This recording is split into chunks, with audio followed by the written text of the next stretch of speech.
Rabbi shrah li sadri wa yassir li amri wahlul 'uqdatam min lisani yafqahu qawli. Rabbi yassir wa la tu'assir, Rabbi tammim bi khair. Allahumma salli wa sallim ala sayyidina Muhammadin hatta la yabqa min as-salati shay'. Allahumma barik ala sayyidina Muhammadin hatta la yabqa min al-barakati shay'. Allahumma wa sallim ala sayyidina Muhammadin hatta la yabqa min as-salami shay'. Allahumma warham sayyidina Muhammadan hatta la yabqa min ar-rahmati shay'. Amma ba'd. Syukur kita kepada Allah Subhanahu wa taala pada malam ni yang penuh barakah dengan taufiknya dan hidayahnya. Bersama-sama kita dapat sembahyang tarawih berjemaah serta dapat pula mendengar tazkiratul Ramadan. Tuan-tuan dan puan yang dirahmati Allah sekalian, apakah yang dimaksud dengan tazkiratul Ramadan? Tuan-tuan mai setiap malam daripada 1 Ramadan sehinggalah hari ini, tuan-tuan tahu tak tazkiratul Ramadan tu maksud apa? Tazkiratul Ramadan maksudnya tazkirah, asal kalimatnya zakara. Zakara maksudnya mengingati ataupun memberi peringatan, seperti mana yang ditarifkan, seperti mana yang disebutkan oleh Allah Subhanahu wa taala, fadzakir wa dzakir inna dzikra tanfa'ul mu'minin, iaitu dan tetaplah engkau memberi peringatan, sesungguhnya peringatan itu memberi manfaat, memberi faedah kepada orang-orang mukmin. Hadirin hadirat yang dirahmati Allah sekalian, kali ini saya ingin berkongsi sebuah hadis yang terkait dengan keadaan Ramadan juga, yang mana hadis ini diriwayatkan oleh Imam At-Tabrani daripada Jabir ibnu Syamarah Jabir ibnu Syamarah radhiyallahu anhu. Sa'idan Nabi sallallahu alaihi wasallam al-minbara faqala amin amin amin. Satu hari Nabi Muhammad sallallahu alaihi wasallam naik ke atas mimbar. Mimbar ni ialah, tuan-tuan, iaitu tempat Nabi berkhutbah ataupun Nabi menyampaikan sesuatu pesanan. Nabi nak sampai satu pesanan ni, bukan sahaja Nabi pada setiap hari Jumaat Nabi naik atas khutbah saja, tetapi apabila Nabi ada pesanan yang penting untuk diberitahukan kepada manusia, maka Nabi akan naik atas khutbah tersebut. Kata Jabir, iaitu seorang sahabat daripada Nabi Muhammad sallallahu alaihi wasallam, satu hari Nabi naik ke atas mimbar, yang mana mimbar itu ada 3 anak tangga. Kan, mimbar seperti ni. Ni ada banyak tangga, tapi mimbar yang khusus untuk Nabi Muhammad sallallahu alaihi wasallam ada 3 anak tangga saja. Yang mana mimbar tersebut diperbuatkan oleh para sahabat baginda Nabi Muhammad sallallahu alaihi wasallam. Yang mana Nabi naik tangga yang pertama, Nabi sebut amin. Apa maksud amin, tuan-tuan? Apakah yang dimaksudkan dengan amin? Iaitu Allah perkenankanlah, maksudnya doa. Kemudian Nabi Muhammad sallallahu alaihi wasallam melangkah ke anak tangga yang kedua. Lepas tu Nabi kata apa? Nabi kata amin. Wahai Allah, perkenankanlah doa tersebut. Kemudian Nabi Muhammad sallallahu alaihi wasallam melangkahkan kaki baginda ke atas anak tangga yang terakhir. Kemudian Nabi kata amin. Sehingga para sahabat mendengar perkataan amin tersebut dan membuatkan para sahabat ni tertanya-tanya, Apakah yang diaminkan oleh baginda Nabi Muhammad sallallahu alaihi wasallam ketika naik ketiga-tiga anak tangga tersebut? Walhal para sahabat tidak nampak siapakah yang diaminkan oleh baginda Nabi Muhammad sallallahu alaihi wasallam, dan para sahabat tidak nampak juga siapa yang mendoakan amin tersebut. Tuan-tuan, kita tak tahu doa mengaminkan apa. Sekali saya akan beritahu apakah doa yang diaminkan oleh baginda sallallahu alaihi wasallam. Hadis ni masyhur, tuan-tuan. Hadis ni ada kaitan dengan bulan Ramadan. Dia ada 3 perkara. Yang mana kalau tuan-tuan melakukan 3 perkara ni, tuan-tuan dalam keadaan yang dimukai oleh Allah Subhanahu wa taala. Wa'iyadzubillah. Setelah selesai daripada khutbah yang dikhutbahkan oleh baginda Nabi Muhammad sallallahu alaihi wasallam, Nabi pun turun daripada mimbar tersebut dan Nabi bagi tahu kepada sahabat bahawa Nabi pi kat sahabat. Nabi pi dekat sahabat yang ada di dalam Masjid Nabawi tersebut dan Nabi ceritakan apakah yang terjadi tadi. Iaitu Nabi kata apa? Atani Jibril. Aku didatangi malaikat Jibril. Tadi malaikat Jibril mai dekat aku, kata Nabi Muhammad sallallahu alaihi wasallam kepada para sahabatnya. Kemudian Jibril mendoakan ketika aku menaiki tangga-tangga mimbar tersebut. Ketika mana Nabi nak naik ketiga anak-anak tangga tersebut, malaikat mendoakan sesuatu. Malaikat Jibril doakan apa, tuan-tuan? Mari kita tengok doa tu. Musliman dan muslimat yang dirahmati Allah sekalian, satu sudut saya ingin mengajak diri saya dan juga kita semua untuk merenungi cerita yang saya ceritakan tadi. Iaitu berdoa itu siapa, tuan-tuan? Yang mendoakan setiap daripada langkah baginda naik ke atas mimbar itu, siapakah yang didoakan tu? Iaitu malaikat Jibril kan? Okey, itu yang pertama. Yang kedua, yang mengaminkan doa daripada malaikat Jibril itu siapa, tuan-tuan? Iaitu baginda Nabi Muhammad sallallahu alaihi wasallam kan? Okey. Mari kita tengok. Yang berdoa itu bukan malaikat biasa-biasa, tuan-tuan. Yang berdoa itu adalah Sayyidul Malaikah. Iaitu malaikat Jibril adalah Sayyidul Malaikah.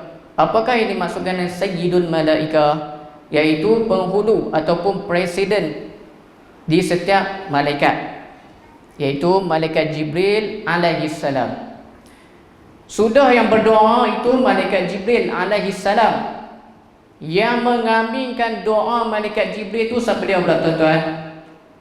Iaitu Nabi Muhammad sallallahu alaihi wasallam. Tuan-tuan, kedua-dua ni, malaikat Jibril, baginda Nabi Muhammad sallallahu alaihi wasallam, bukan orang biasa-biasa.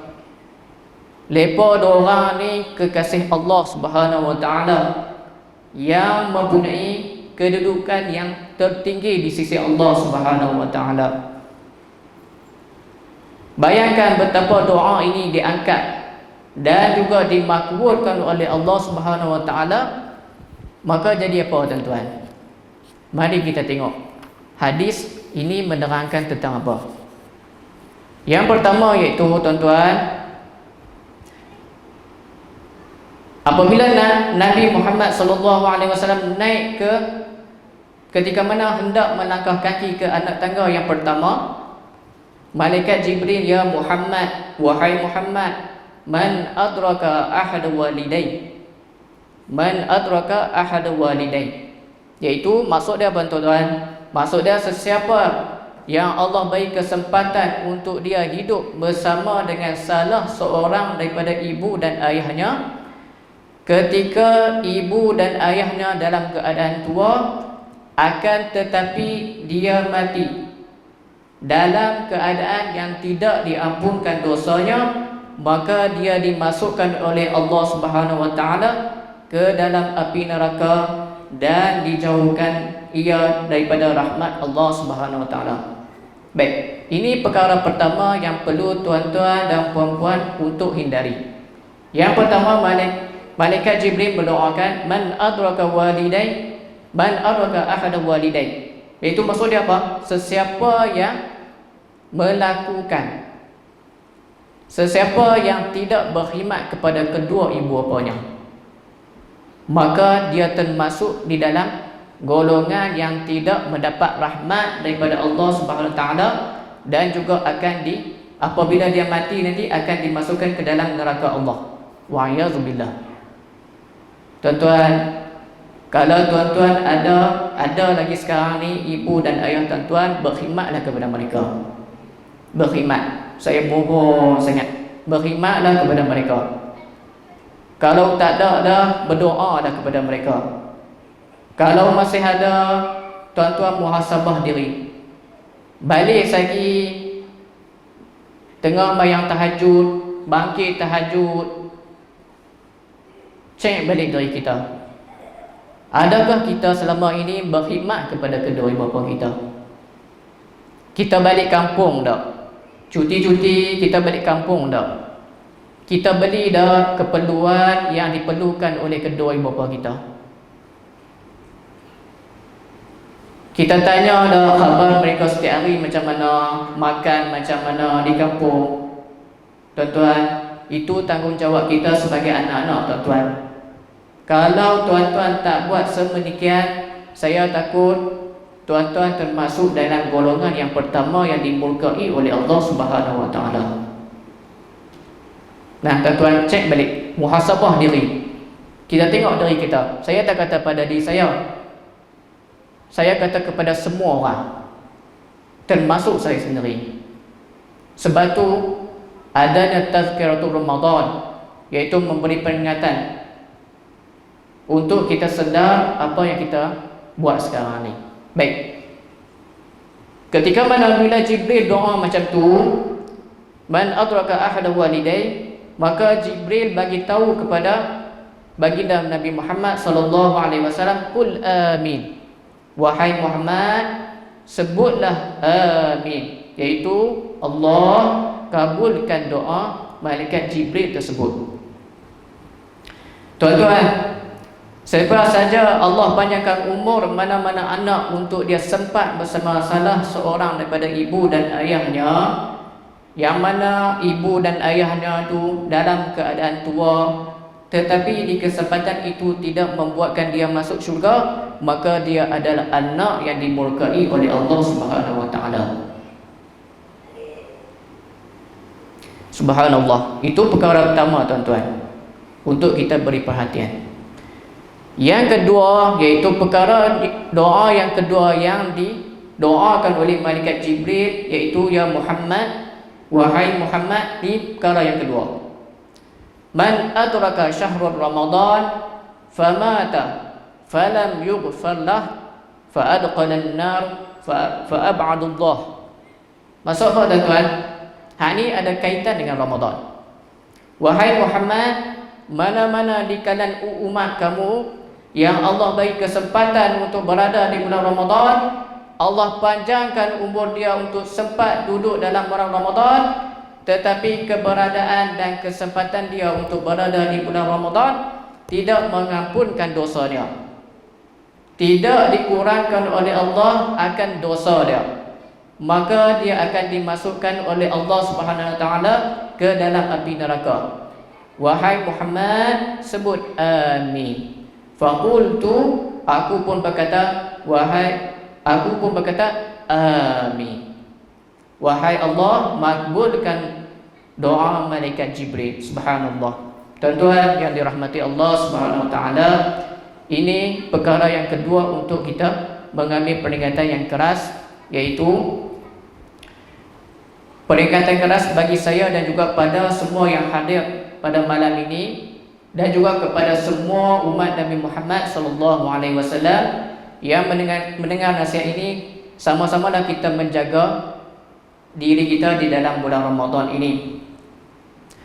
Apabila setiap pahala di bulan Ramadan ini dilipat gandakan, maka begitukan juga kata para ulama, dosa-dosa pun akan digandakan oleh Allah Subhanahu wa taala.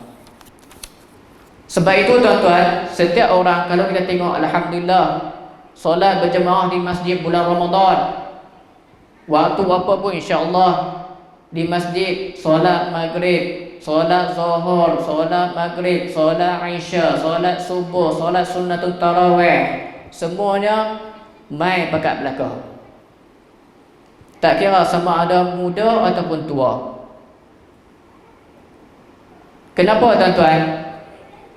Kenapa bulan Ramadan penuh dengan, di masjid penuh dengan manusia? Kenapa tuan-tuan? Sebab limpahan rahmat dan keampunan Allah Subhanahu wa taala yang begitu banyak di bulan Ramadan. Disebabkan itu membuatkan ramai yang tidak terlepas daripada mendapat limpahan rahmat, keampunan dan keberkatan Allah di bulan Ramadan ini. Maka begitu malang sekali mereka yang Allah SWT panjangkan umur mereka di bulan Ramadan tidak mendapat keberkatan dan rahmat daripada Allah SWT. Muslimin dan muslimah yang dirahmati Allah, Ramadan ini adalah satu hadiah yang diberikan oleh Allah SWT. Begitu sombong umat Nabi Muhammad SAW pada zaman sekarang, yang apabila Allah nak beri hadiah tu, kita tak ambil hadiah tersebut. Tuan-tuan, kalau tuan-tuan bagi hadiah seseorang, kalau tuan-tuan bagi hadiah dekat seseorang, lepas tu orang tu tak terima hadiah tersebut, adakah tuan-tuan nak bagi hadiah tu kepada dia semula? Jawapan dia tidak, kan? Begitulah juga bila mana Allah menyampaikan saya dan juga tuan-tuan sekalian untuk berada di bulan Ramadan ini, maka berusahalah sebaik mungkin untuk meraih pahala yang ada di bulan Ramadan ini. Muslimin dan muslimat yang dirahmati Allah sekalian, apabila Allah bagi hadiah tersebut, sekiranya orang tu tidak buat hairan, tidak buat heran, bahkan dia tidak pernah ambil pun hadiah tersebut, tuan-tuan bayangkan tengok betapa orang itu akan diharamkan oleh Allah Subhanahu wa taala daripada mendapat hadiah-hadiah tersebut. Muslimin dan muslimat yang dirahmati Allah sekalian, Ramadan ini adalah satu benda yang besar, khusus untuk Nabi Muhammad sallallahu alaihi wasallam saja. Umat lain tak dapat ke ustaz? Tak dapat. Sehingga dikatakan oleh para ulama, Nabi-Nabi yang terdahulu pun tidak dapat keistimewaan yang ada di bulan Ramadan seperti mana umat Nabi Muhammad sallallahu alaihi wasallam. Bersyukurlah kepada Allah Subhanahu wa taala yang memilih kita menjadi umat Nabi Muhammad sallallahu alaihi wasallam. Jadi Ramadan kali ini yang pertamanya berpuasa Ramadan, balasannya tidak ada had pada dia. La haddalah. Berbeza dengan amal ibadat yang lain. Allah sebut amal ibadat lain dilakukan digandakan 10, digandakan 20, digandakan 30, illa shaum. Allah kata kecuali puasa. Ini kelebihan puasa Ramadan, tuan-tuan, dan ia adalah rukun Islam yang kedua yang terbesar sekali. Sebab puasa ini dari sudut keistimewaannya yang tersendiri, ada keistimewaannya yang tersendiri, yang mana tidak dimiliki oleh ibadat-ibadat yang lain. Antaranya disebutkan oleh para ulama iaitu as-saumu jazauhu la haddalah. Puasa Ramadan ni tuan-tuan, balasannya tidak ada ganjaran pada dia. Sebab apa ulama sebut macam tu? Sebab apabila menguraikan hadis ni, ulama menyebutkan sebab orang itu meninggalkan nafsu makan, meninggalkan nafsu minum, meninggalkan nafsu syahwat, tidak membuat tuntutan nafsu itu kerana Allah, dan ketika seorang itu berpuasa, dia macam ni tuan-tuan. Ketika seorang itu sembahyang ni dia memerlukan kepada pergerakan fizikal. Dia nak kena rukuk, dia nak kena ada sujud, dia nak kena iktidal. Ketika bayar zakat pun ada pergerakan fizikal dia. Kita keluarkan duit ataupun kita hulurkan tangan kita, semua perbuatan ni orang nampak. Begitu juga dengan haji, memerlukan pergerakan fizikal. Kita tawaf, kita melontar, kita sa'i. Adapun puasa tuan-tuan, tidak ada pergerakan fizikal. Bila seseorang itu dia berpuasa Ramadan, dia duduk di kalangan orang yang ramai dan orang tanya dia, kamu berpuasa ataupun tidak? Maka dia boleh menjawab dia berpuasa. Sedangkan berapa minit yang lalu dia dah makan air, dia dah minum air, dia dah teguh air, dalam keadaan orang yang tak nampak di tengah makan tu. Tetapi bila puasa ini tidak ada pergerakan fizikal, ketika melakukan ibadah tersebut, maka puasa ini memerlukan kepada keikhlasan seseorang tu. Bila dia sebut berpuasa, dia memang tidak makan dan minum dan menahan syahwatnya, dia melakukan itu, kata para ulama. Jadi Allah Subhanahu Taala sebut dalam satu hadis untuk menerangkan tentang besarnya Ramadan ini kepada Nabi Muhammad sallallahu alaihi wasallam.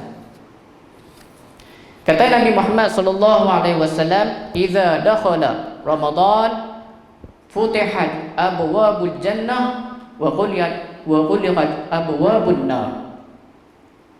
Apabila masuknya bulan Ramadan tuan-tuan, maka dibuka pintu-pintu syurga. Maksudnya maksudnya dah ni ustaz, pintu syurga tutup ke? Ya, jawapannya tutup. Kalau pintu syurga selain daripada bulan Ramadan ditutup ke? Ya, jawapannya dia tutup. Kecuali bulan Ramadan. Bulan Ramadan Allah Subhanahu Taala membuka pintu syurga. Tuan-tuan dan puan yang dirahmati Allah Subhanahu Taala, syurga ini besar, sangat lebar, beribuan kilometer lebar pintu syurga, yang mana syurga ini dijaga oleh malaikat. Bila datangnya Ramadan, Allah mengarahkan malaikat tersebut untuk membuka pintu syurga tersebut. Sebagian ulama mensyarahkan hadis ni, dalam kaum ulama berkata futihat abwabul jannah ala haqiqatiha. Nah, maksudnya pintu ni memang dibuka. Pada hakikatnya memang dibuka pada bulan Ramadan. Allah nak bagi tahu pada saya dan juga tuan-tuan yang ada di dalam masjid ni bahawa bulan Ramadan ni bulan yang sangat kedudukannya, sangat besar kedudukannya di sisi Allah Subhanahu Taala. Kerana itu aku memberitahu kepada kamu semua, aku bukakan pintu syurga dan aku tutupkan pintu neraka.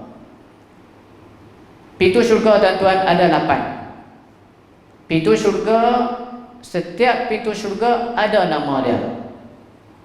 Salah satu daripada syurga yang tersebut adalah Babu Ar-Rayyan.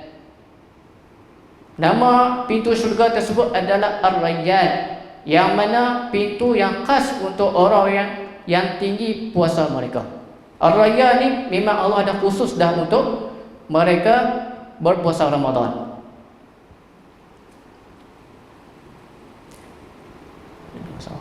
Okey, jadi di mahsyar nanti orang-orang yang rajin berpuasa kat dunia ni, maka mereka akan dipanggilkan oleh Allah SWT dan akan dimasukkan ke dalam syurga yang dinamakan sebagai Ar-Rayyan. Jadi tuan-tuan dan puan-puan yang dirahmati Allah sekalian, pada bulan yang mulia ini, pada malam yang mulia ini, bulan yang barakah ini, bulan yang penuh rahmat ini, bersama-samalah kita berusaha untuk tingkatkan amal ibadat kita.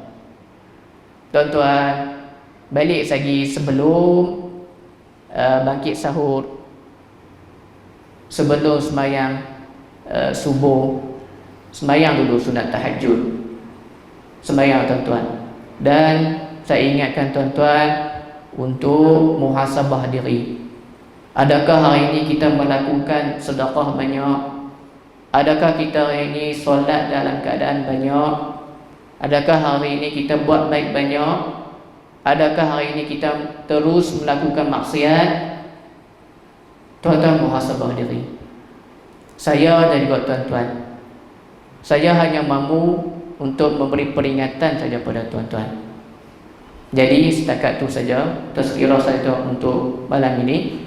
Saya memohon maaf atas kesilapan ataupun terlanjur kata daripada saya. Saya sebenarnya wakil daripada mudir saya, iaitu Ustaz Fakrul. Ustaz Fakrul dia tidak dapat hadir hari ini, maka saya kena ganti dia. Jadi sebelum saya terlupa tuan-tuan, saya ada bawa 2 tabung daripada sekolah saya. Kalau tuan-tuan nampak ada di belakang tersebut. Kalau tuan-tuan ada hajat ataupun berkeinginan untuk bersedekah atau sumbang, maka tuan-tuan boleh buh dalam tabung tersebut. Dan kami ada nak buat surau dan juga pembinaan asrama yang sekarang ni belum cukup kewangan dia. Kalau tuan-tuan untuk berniat untuk berwakaf ataupun bersedekah, bolehlah untuk beritahu kepada saya ataupun boleh terus ke page sekolah, iaitu Sekolah Rendah Raudatul Jannah, Sekolah Rendah Islam Raudatul Jannah. Baik, setakat itu saja daripada tazkirah saya pada kali ini. Saya mohon maaf atas terlebih waktu. Moga dengan tazkirah kita pada kali ini akan memberikan kita peringatan selalu, insya-Allah. Wallahu a'lam. Assalamualaikum warahmatullahi wabarakatuh.